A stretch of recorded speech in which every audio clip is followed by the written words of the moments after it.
I'm Elamin Abdelmahmoud, and this is Commotion. Okay, come in, have a seat, take a breath. Today we're returning to a big story from earlier this week. That's a story about author Thomas King and the revelation that he is not Indigenous. Thomas King is considered a giant.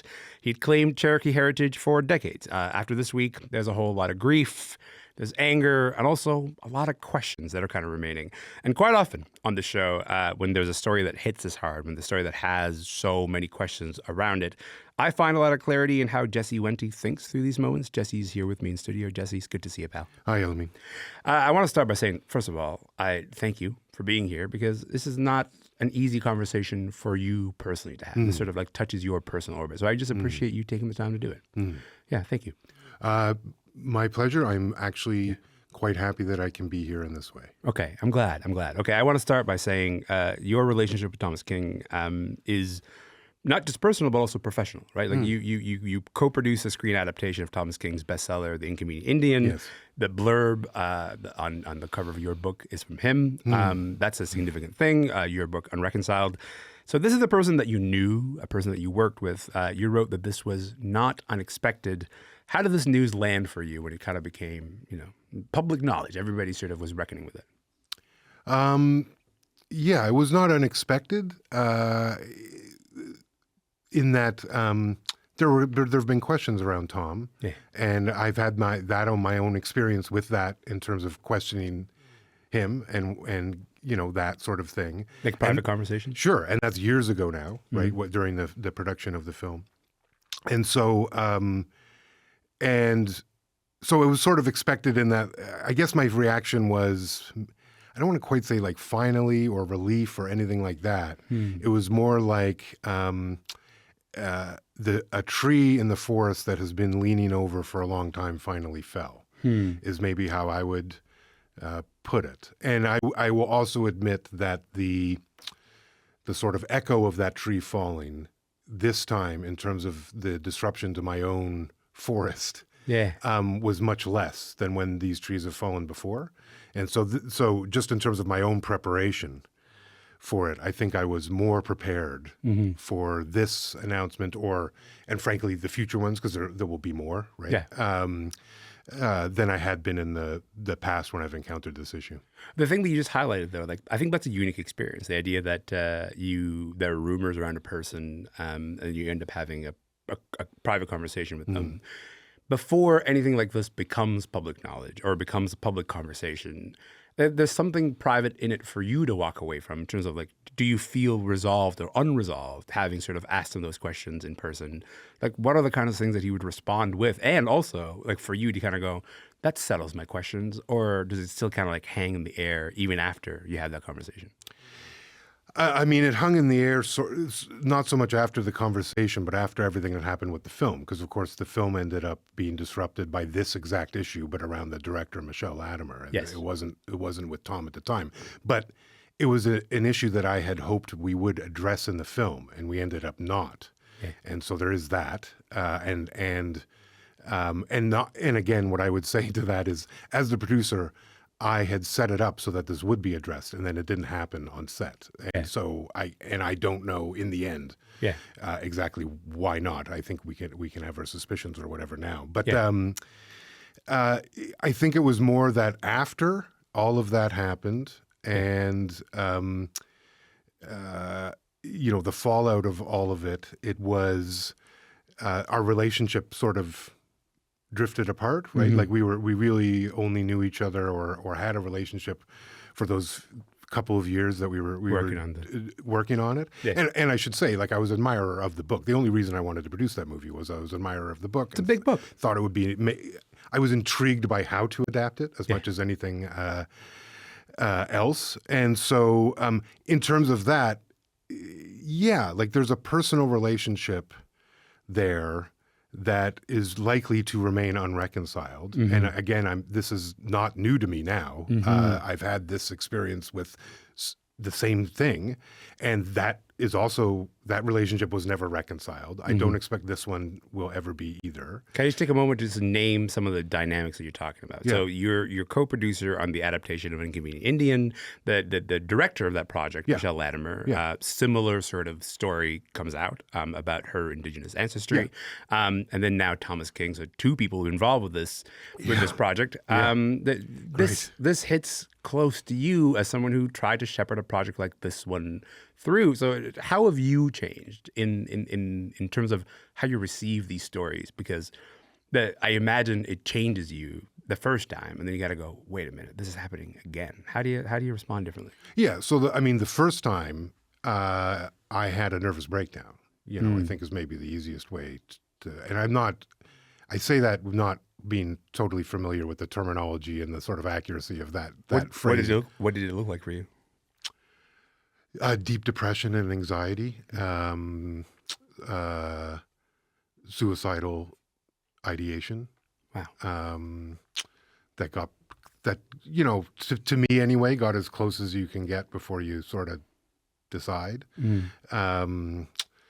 It changed everything. Like I stopped, at the time I was a columnist on CBC Radio on Metro Morning. I stopped being that. Mostly because I was really confused about how to be in public with that. So it felt like I should withdraw, and then COVID happened. So that just meant Accelerated. Yeah. And well, actually this all happened in COVID. Yeah. And so it just meant, fine, I can withdraw and it won't even be noticeable. And I would say, when that happened, I was a pretty public figure at that moment. Yeah. And, but what I've learned is that sometimes these visitors come when you are sort of most susceptible for them because they have a lot of teaching to give you. And sometimes you need that teaching. So I would say the first time around, it took me to I would call it the depths of something. I don't know, like a really dark place that and then since then, I've gone on a really concerted healing journey. I've been in therapy now ever since this. So it'll be literally probably right around 5 years right now in terms of having weekly therapy. My therapist is Anishinaabe, so it's also involves a lot of ceremony, a lot of that sort of thing. I've removed myself from a lot of my sort of other ways that I work. I've stepped back from a lot of the places that I was just because I needed to continue to heal, but with sort of less obligation beyond the healing part of it. So yeah, like in terms of like the way I would say it in therapy is like there's a whole other future that it was erased for me and folks around me that was erased by this. There's a life of the film and a story of the film. A life of the film, a life, things afterwards, friendships, all of that sort of gets deeply, deeply disrupted and interrupted. And so it changed my life completely. And then I would also say through the healing process, just as I was sort of emerging in it from a mental and spiritual place, I had a heart attack. Which is, like, quite frankly, the heart attack happened because part of the way I dealt with was to eat and treat my body incredibly terribly. And my body said, we also have to heal. And so through all of this, I'm able to be here with you because I've gone on that journey. I've healed enough sufficiently that when this happened, it wasn't going to... It hasn't sent me to the same place that it happened before. And so I'm able to sort of work with this. And quite frankly, part of it's also, my next book is very much about this. And so it's like I've been sort of immersed in trying to deal with my understandings and my emotions and all of this around this subject. So in some ways, like I've been prepping, personally prepping, whether it was Tom or anyone else, sort of prepping that this was going to come anyway, because it's going to come. This is a phenomenon that exists because of colonialism here. And it is not a problem of the Indigenous community, but it's a problem the Indigenous community ultimately suffers from and then has to resolve. I'll get to the phenomenon in just a moment, but I want to hold on the toll that it took on you because I think when we see these stories, or at least when people sort of read these stories in the newspaper and they say, oh, someone who had claimed Indigenous ancestry was found to not be that, we found that out to not be the case. There is maybe an ambiguous understanding of the toll that it takes, but the thing that you just laid out is not just entire futures erased, but the literal health toll that it took on your body, right? Like the idea of like the mental toll that it takes on you, the physical toll that it takes on you. And I think like that is it's a useful and concrete example of how these stories wreck lives. Like as I was walking into the studio, I was reading Tanya Talaga's piece about this. She just published a piece in the Globe and Mail. And she's very much sort of working through the same kind of devastation of like, hey, this is somebody I trusted, right? This is somebody I invested my own personal energy in, and I feel a sense of betrayal. I feel like that trust was kind of mishandled, which is, I think that's what you wrote. That you wrote that your trust was mishandled, and that's the thing that sort of takes a toll on you. Talk to me about this idea of handing someone trust and then ending up in this place where you feel like it's been mishandled, like in this story. How do you feel like your trust was mishandled? Well, because I think trust is something that you give to someone else, and then they are the ones that have to respect that gift, that offering. And the reality is, one of the things that's been very clear to me through the healing part of this is that, as an Anishinaabe person, like trust is very important to us. It's part of our teachings in terms of what it is to trust, but also the obligation of being trusted and how you have to think about that. And certainly in my work, I've carried that, maybe sometimes too heavily, but I've definitely carried that. Like I felt, especially when I was in positions of influence and like trying to do things for my community, of like, I need to do this the right way because they're all trusting me to do this the right way. So that's what I have to do. So I think you do give it to someone else. And I don't want to lose that because I think that the willingness to give it, you mean? The willingness to accept people as they want to present themselves to me, because this is an Anishinaabe. It's sort of how we want to walk through the world. Because my expectation, Elamin, would be I'm going to present myself to you in this way. And the way I walk through the world is like, this is it. Like there is no other, I got nothing else to offer you than what is here, the person in the chair. There's no other secret thing. It's all right here. And so the expectation and my desire is that everyone else will also move through the world. Now I understand clearly that isn't how everyone else does move through the world. I don't want to compromise what it would be. I don't want to take that compromise onto me in order to protect myself. I'd rather take other measures to protect myself. You don't want to harden yourself. I just don't want to do that. I want to be very open and generous to people and have that maintained as a principle and an ideal that I carry through, knowing that may mean I'm going to get hurt. And I'd rather, like the way I've approached the healing is I would rather prepare for the hurt than to wear a shield all the time. I in some of the work that I've had to do, I had to put on a suit of armor because I was going into what I would regard as hostile territory to do work for my community. I don't want to wear that suit of armor when I'm just out here. Right.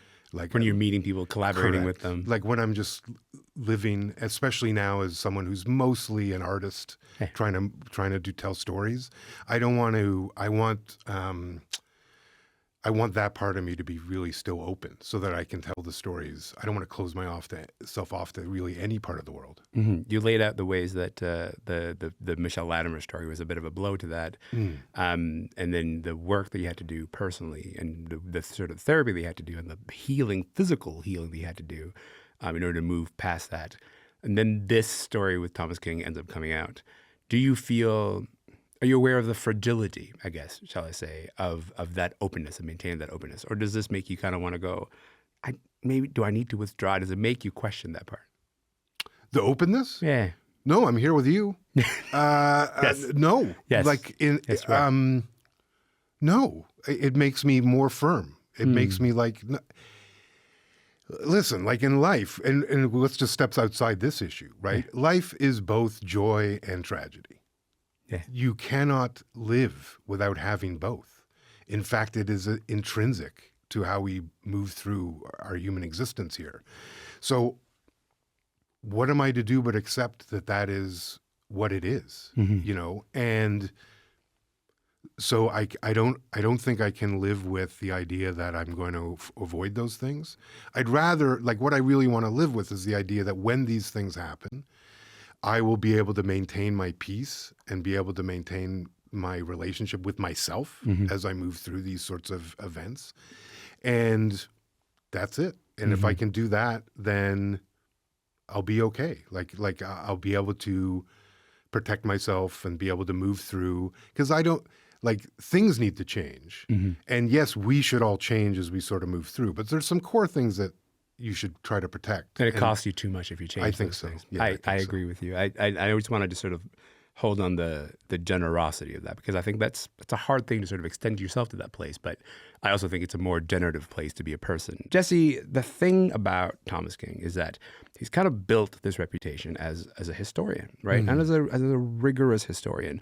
And the thing that Tanya Talaga mentions in the Globe and Mail piece is, you know, one of the questions we now get to ask is, like, if we sort of take this person as a rigorous historian, you know, does it fall upon us to say, you know what, you got to turn that rigor inwards. You got to turn that rigor, you know, into like to yourself, in a sense.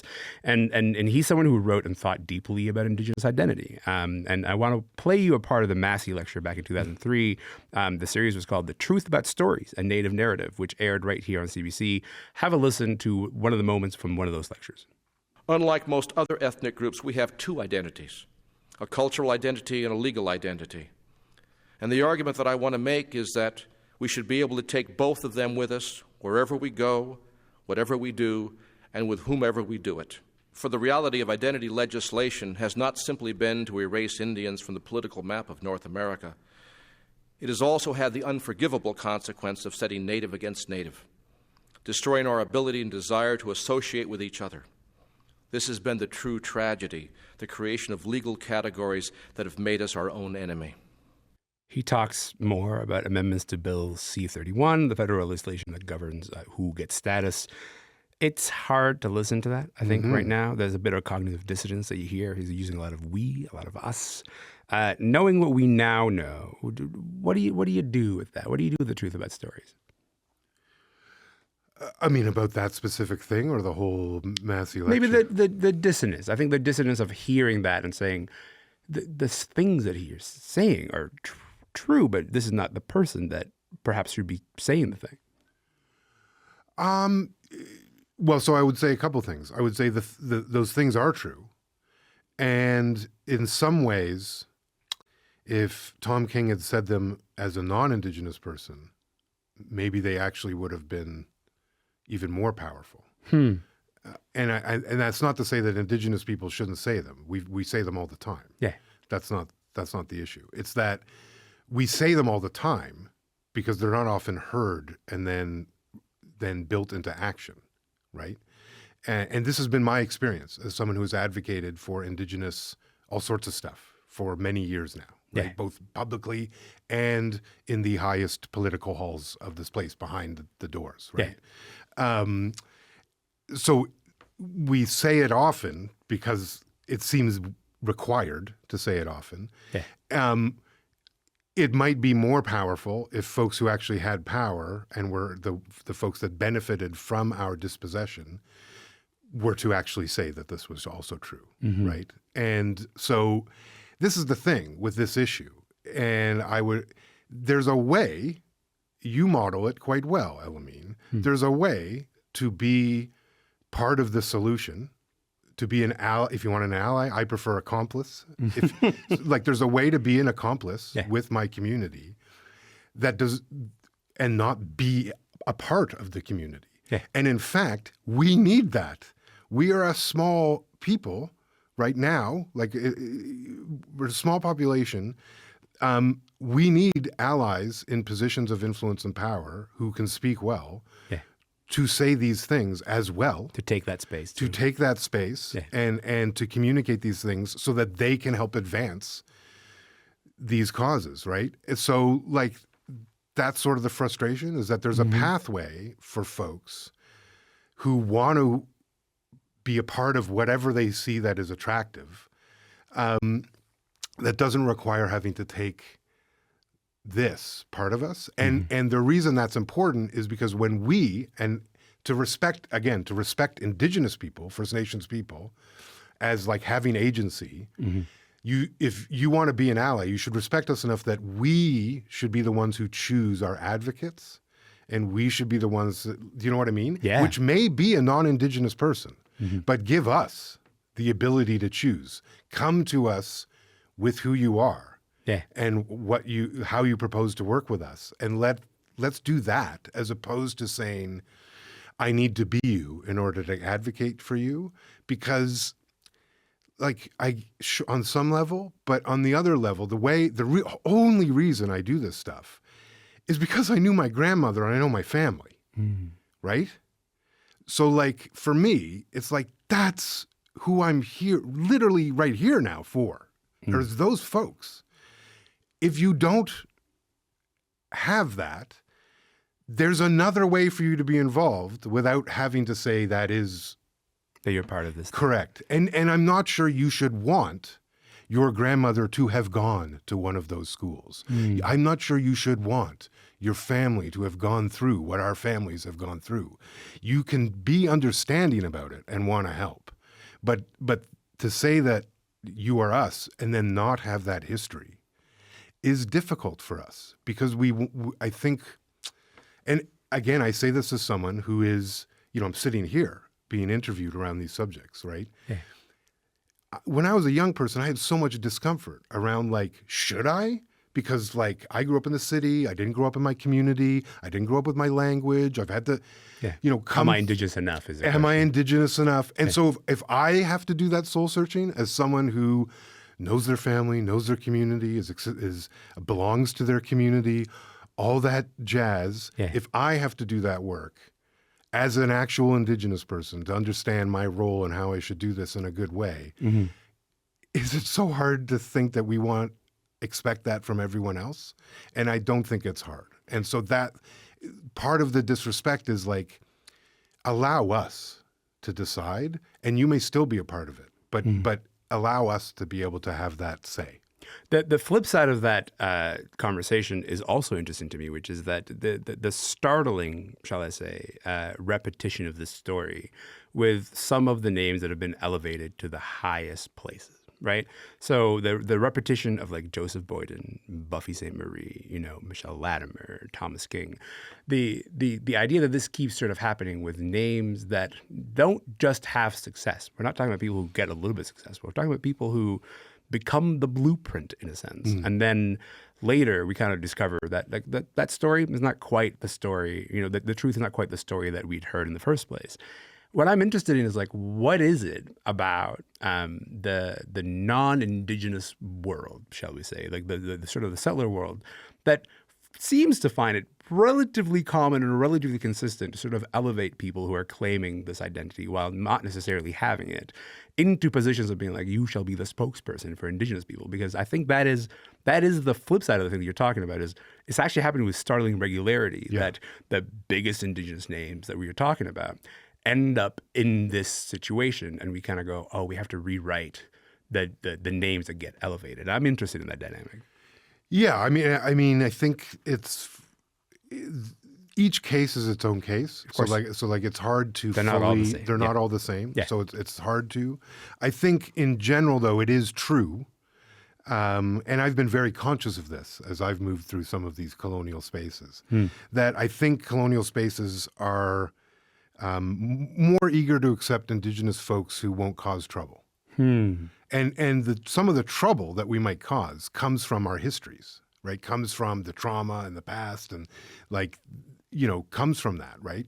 And when you don't have that, but you claim Indigenous and you show up, then you can navigate through that. It's also the room is easier. And I would also say the room is easier. And I would also say the ladder climb in this colonial world is also easier if you aren't weighed down by some of those same traumas and some of those same blankets, right? So it might be easier to climb high here because you get that access, and then you can sort of scurry up. So like for me, I've always been conscious of like, well, Like, I'm not going to be that. And if you look at my resume, like I stick it out about 10 years in any given colonial institution and then I bounce. And I would suggest, because that's sort of the limit of my comfort and their comfort. Because eventually what happens is I start to ask for things that are really fundamental and they don't want to do those things. Right. And I don't want to color all the organizations I've worked with. That's not all true. But what I'm saying is like that I've experienced that you can go so far and then not so much. Eventually, the ask is like, actually, you're asking to change something too unalterable. Yes. Yeah. And also the room you talk about, that those rooms, and this I've absolutely experienced, those rooms are used to being comfortable. Yeah.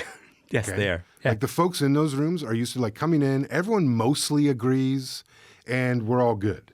Yeah. And I know as someone who gets introduced to those rooms, often as the first First Nations person to be in those rooms, that when I am in those rooms, they become uncomfortable. Because you're not walking in saying, how do I make you more Oh comfortable? no, I'm walking in to make them uncomfortable. Yeah. I'm going in on purpose. I think your suspicion that certain people find it easier to make those people comfortable, and that's why they maybe end up in those relatively vaunted positions, right? I think that could, yes. And again, I don't want to speak too much in generalities or any of that, but I do think that is true, and that for other ones, some of us, then the role is more like, no, I'm coming in to make this uncomfortable, and we're then going to work through it. And like, believe me, that is better. It seems like less pleasant, and at moments it will be, right? Like I admit that. But in terms of like getting to where we need to go, and this isn't just true with our community, this is any community and all sorts of issues, is you need a little discomfort in order to change the way you've been doing things. Of course, it's just more real, right? Like it's just more real in terms of like, well, let's actually put the real issues on the table so we can actually talk about them and the real traumas on the table, as opposed to maybe finding it easier ways to not keep those on the table. I want to return to Thomas King for a moment, because this is someone who's won dozens of awards, honors for the books that he wrote. But in the op-ed that he wrote, he said he's not giving any of them back except the National Aboriginal Achievement Award for Arts and Culture. He won that one in 2003. He said that the rest of the awards are based on his writing, not his ethnicity. I'm asking you, I guess, for your own personal take on how you receive that. What do you think happens to the work? What do you think happens to Thomas King's legacy and how it's received? Well, in terms of awards, I'm not sure he gets to decide on all of that. No. So But I just meant your take on his legacy, I think that's it's hard for me sitting here today with all of this so new to fully understand. It's been 2 days. Yeah, it's been 2 days, Yeah. and I've done a couple of conversations about this in the media. I've written things on Facebook. I'm doing rewrites to my next book right now due to this. But I'm not sure I still know. That one of my thoughts has been, though, I have to say, and this was something that even through the Inconvenient Indian experience was a thought of mine. Because with that film, like, yeah, clearly talent attached were not being truthful. The reality is also that there was a bunch of very real Indigenous people on screen and behind the scenes working on that film. Yeah. And I guess I was wondering, like I remember back when I was president of Native Earth Performing Arts, which is like the country's oldest Indigenous theater company, they produced an adaptation of Julius Caesar, the Shakespeare play. And I loved the adaptation. It was called, it was about two chiefs, and they sort of meet. Anyway, I won't go into it. I find it maybe interesting that adapting Shakespeare would be seen as more acceptable than adapting Tom King at this moment. Yeah. Just because if you employ Indigenous people in terms of the adaptation, aren't you going to end up getting an Indigenous sort of thing? Yeah. And so I think we all need to, as a community, what I would say is we need to figure that out. Yeah. And I'm not sure we're there yet. And because it's a lot of other stuff that you sort of come to first before figuring out what to do with the work. Yeah. But I do think, and as he sort of lamented in his writing in the Globe, like I do think this will obviously impact the way it's taught, especially in the schools. And I think it should. And I think that's okay. because I don't think we exist in a world anymore where we are bereft of authentic Indigenous voices to fill any space that is required. Yeah, I 100% agreed. 100% agreed on that. I think we talked about the anger, we talked about the grief, this feeling of betrayal, but also one of the things that you wrote online is that you talked about looking for and maybe finding hope in sort of this whole thing. Where do you begin to sort of find the hope as you sort of see these stories keep happening and then this story happens? Where do you start, in terms of looking for the hope? So I'll start in maybe the most painful place, which is that this is happening. And I say that meaning... Like looking in the eye. Yeah. That what would we rather as a community? And I'm really speaking to First Nations people and Inuit people and Métis people. When I say, what would we rather? Would we rather people who are not us be in decision-making and speaking for us and do all this in not a good way or not a way that we've sort of allowed or had agency in deciding that? Or would we rather have this pain but know that these positions, which we have fought so hard, like so many of the opportunities that exist for Indigenous people is because Indigenous people worked really hard to create those. And I say that as someone who did that work. Yeah. I want those spaces then I didn't create them. I created them very specifically for my community. Yeah. That is who I wish to benefit. And I am part of a long legacy of people who've done the same work, who created it for our community. And so what I'm saying is the first place to hope is that we're at least addressing it. And it is painful and messy and there's all sorts of things that I don't like and I like, whatever in it. But at least we're going through this, what I would describe as the long tail of colonialism. We're getting to the tail, right? Because what I would say, Elamin, is if you look at all the other extraction points for colonialism, Indigenous people have learned for a while now how to resist those points. Yeah. This one might be the last and most tender, where we have to really carefully figure out how we resist this particular extraction. And so we're in the process of doing that, but this is an act of resistance, so we are doing it. And then the other hope would come from my experience that I came out of my experience with this the last time, as I sit here with you today, both healed, but also far more in touch and accepting of who I am. I don't feel like in my previous book, there was a chapter called Ojibwe Enough. I know that I am now. You don't need to ask that question I don't anymore. need to ask that question anymore. That is settled. That is reconciled for me. I know who I am. I know where my people come from. I know that I belong in a way that the folks who seek to belong in this way can never belong. And so that allows me to say that that can happen. If people are where I was last time in that dark place right now, know that other people have climbed out from that place and been able to be on the other side of that pit, look back and say, I see my old self there. And I forgive you, I love you, and I'm ready to move in this new way through this world. That can also be what happens with you. And then thirdly, I would say our nations are also healing. One day, this was not an issue for our nations, Elamin. For a very long time. This was not an issue we had to suffer with. It will not be an issue again.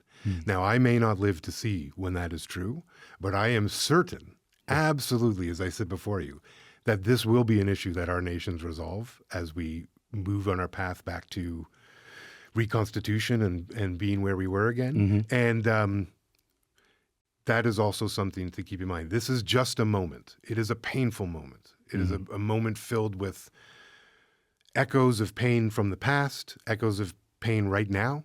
It points to pain in the future, but it is just a moment, and we will pass through it. Two things that you said there that I kind of want to pull on a little bit because then my next question was going to be, hey, if you were to say something to Thomas King right now, what would you say? But I'm not going to ask you that. Instead, I'm going to ask you the flip side of that, because you described the idea of a tender act of resistance, and I'm holding the contrast of that kind of lightly because I think that's not a concept that I've heard or thought about before. The idea that acts of resistance can, in fact, emerge out of tenderness, and I think the thing that you just did is a tender thing to talk to people who are reeling, the people who are having a hard time with this one because this is somebody that meant a lot to them.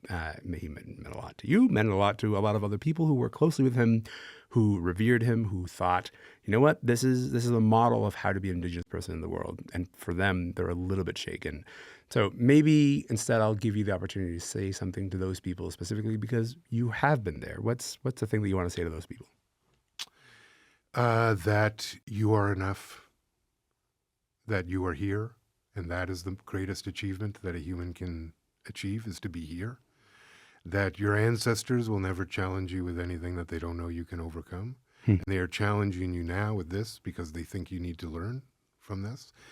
And it's okay to be mad at your ancestors in this moment, because I know I shook my fist at them a few times over this, but I see the wisdom now, right? That they understood that this was something I would need to understand in this way, right? As opposed to other ways you can understand it. And know that for those for whom they don't know their people and their people don't know them, know that that is a different path than what we're talking about. That is not the same thing. And that your communities are waiting for you and they know you and you're welcome back. What a statement. We end every Friday with doing some recommendations. You know, you talked about this idea of the people who have done the work to open doors for other people. And now we get a chance to spotlight some of those people. So maybe you want to talk about some books or some movies or some television shows that we get by Indigenous creators that we can take this moment to say, turn your attention to them because they deserve it. What do you want to recommend? Oh boy, we could do a whole other episode just of a list of me doing that, Elamin. I know we could. Boy, I saw a great movie just last night at the Belcourt. It's a documentary called Strong Warriors. It's about the all-native basketball tournament that takes place typically in BC there, and particular this one Haida community's clear domination of this tournament, but also how basketball intertwines with community and sovereignty and all sorts of different things. Absolutely love this film. I understand that it's coming to Crave in January. Okay. So people can look out for that there. You mentioned Tanya Talaga, a good friend of mine. I will never stop recommending her book, The Knowing. I think it's maybe the greatest book ever written here. And it also has a TV series that's like an adaptation of the book into a TV series that I believe is on CBC Gem. It's on Gem, yeah. So that everyone can watch that. It's fantastic. Both the book and the series. The book should be like the blueprint of a history of this place. Like that's, you know, she's really done something extraordinary with it. She did something I would never want to do, which is like do that deep dive journalistic approach to history and personal history. But she does then do something I do, which is expand the personal into like larger understandings of the situation. And I can't speak enough about that. Patty Krawec wrote a book called Bad Indians Book Club, which is beautiful. Yeah, that's a great book. That's just out sort of now. And it's sort of her thoughts. She's an Anishinaabe writer, and it's her sort of thoughts on a whole bunch of stuff, story and all sorts of things, sort of her learnings and sort of processing. And I really enjoyed that book. Coming out this Friday is Meadowlarks, which is Tasha Hubbard's adaptation of her own documentary. Documentary being made into a film. That you don't like. That is very rare. Great. I was trying to think in cinema history of like, that's a tough one where I can even think of that many examples. And so the documentary is available on the NFB website. It's called Birth of a Family. Fantastic documentary about the 60s scoop, really informative. And then the drama is this really sort of tender sort of take and quite humorous sort of take on this family and this issue that dramatizes the documentary. That's in theaters this Friday. Also opening, I guess here in Toronto, but hopefully elsewhere, is Zacharias Canuck's latest film, Wrong Husband, which I will admit, as of this interview, I haven't seen. I'm going to go see it this weekend. I've known Zach, 25 years now. I've never known him ever to make a bad anything. So I think we can be safe that this is going to be pretty amazing. Yeah. Boy, I could go on and on and on. There's like Those are gems. You just gave us a bunch of those gems. are all gems, Yeah. and we live in an era like and I've been very privileged to see this in my life, where we've gone from where there's nothing or very little to we have. I don't want to call it ever an abundance because I always think we could have more elements. But we have plenty, and so people who are looking for, whether it's just entertainment, like acting good or something like that, or if you want something that's like historical, you got The Knowing or any number of things. Any Bob Joseph book that Bob's ever written is fantastic. And if you want to know about the political realities, there's so much. And I think we should lean into it now, and they all make great gifts. And if I can, Elamin, I'll mention another one that's out now, which is my debut children's book. Yes. Danger Eagle is on shelves now. It's about a stunt penguin stuffed animal. That's right, a stunt stuffy penguin who's named Danger Eagle. And we can't get into this, but there's a million kids' books. Like my community is everywhere where storytelling exists. You just have to seek us out and welcome, sit around with us, and we can have a great time. We're coming into the storytelling season when the earth becomes blanketed to rest, and so we get to tell stories. So it's a good time for it. I'll tell you this: both Wrong Husband and Meadowlark. I meant to see both of those movies at TIFF because they both premiered at TIFF earlier this year. Broke my ankle, Jesse, and so I'm finally going to get to see them, both of them, this weekend. I'm really excited. Excuses. I know. I hear you. But in the meantime, Jesse, this has been wonderful, man. Thank you so much for being open and generous and thoughtful, even during a hard moment. I really just appreciate you being here. Miigwech. Yeah, thank you, man. Jesse Wente is a regular here on the show on Commotion. He's currently a storyteller in residence at Toronto Metropolitan University. And you should get that new book. You should get that brand new children's book about a stunt penguin stuffed animal. It's called Danger Eagle. My name is Elamin Abdelmahmoud. This show is called Commotion. We're going to share the list that Jesse just gave us. That'll be in the show notes. That'll be online, so you can find it there. In the meantime, we'll see you next week.